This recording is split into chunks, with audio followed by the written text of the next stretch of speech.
Goulburn again racing on Tuesday afternoon. They've got 9 races on the program. The first event goes at 12:44. Hi, my name is Greg Hayes, here to try and find you a winner or two. Had a little bit of luck since we've been back doing the previews for Goulburn in this run of meetings. 2 meetings in so far, 8 tips, 4 winners, and I think if you've had $10 on them on the New South Wales Take, you're about $29 in front. So fingers crossed we keep going in that direction and don't head south after having a look at the results from the last couple of meetings. My first of the good things comes up in race 1. I'm going to go in the trot. I'll go with horse number 1, Rio Terra. Now, this horse raced at Menangle last time out, won plenty of races in its career, doesn't win out of turn, but I think he's getting very close to a win. Now, the last run at Menangle, you'll have a look at the form guide, he ran 4th, he was beaten 30 metres, but gee, he had some bad luck in this race. Let's have a look at the replay, and he began really well on this occasion, got in behind the leader, he's in those black and red colours for Ross Adams, and then all of a sudden the horse in front of him just stops. And he's got nowhere to go, Steph Morris drove him. She's just got to wait for a gap to appear so she can get off from behind the leader. The race was well and truly over by the time she gets into the clear. But as you can see in the replay, the horse makes up good ground and does a really good job to close that margin down. Now, in the form guide, if you haven't looked at the replay, you're going to say, well, beaten 34 metres, runs 4th, don't know if I want to be on. But having a look at the replay just lets you know how well the horse goes. So that is in race 1, horse number 1, Rio Terra, coming to Goulburn for the first time, but I think it should be prominent and should take some beating. So that's in the first event. Let's go to race 4, and I'm going to go with horse number 5, and that is El Franco D. Now, this one is trained by Nathan Turnbull. Nathan's got a number of horses in this race. But the reason I'm going to follow this horse, and I'll be following it past the run at Goulburn on Tuesday, is because it comes out of that super strong Canola Cup series. You go back over the years, and the Canola Cup has a history of throwing winner after winner after winner from the beaten brigade. Now, this horse drew poorly in the Canola Cup final, was driven off the arm, and they took the horse back to last. Now, what we won't see in this replay, Jet Turnbull drove the horse in the final, was that he weaved through down the back straight and saved up a lot of ground. We'll roll the tape. He's back in those blue and red colours, back 3rd or 4th, and you can see that he's starting to make up ground on Sweet on Lexi. Sweet on Lexi does a good job here. Bernie Hewitt dropped in, had a little bit of a breather, came again in the straight, and the horse was able to win.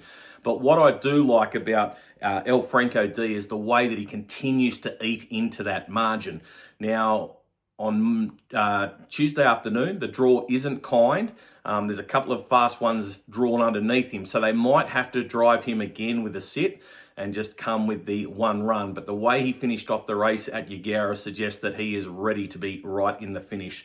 So that is in race 4, horse number 5, El Franco D. Third of my good things appears in race 5, and it's horse number 2, Micton Mouse.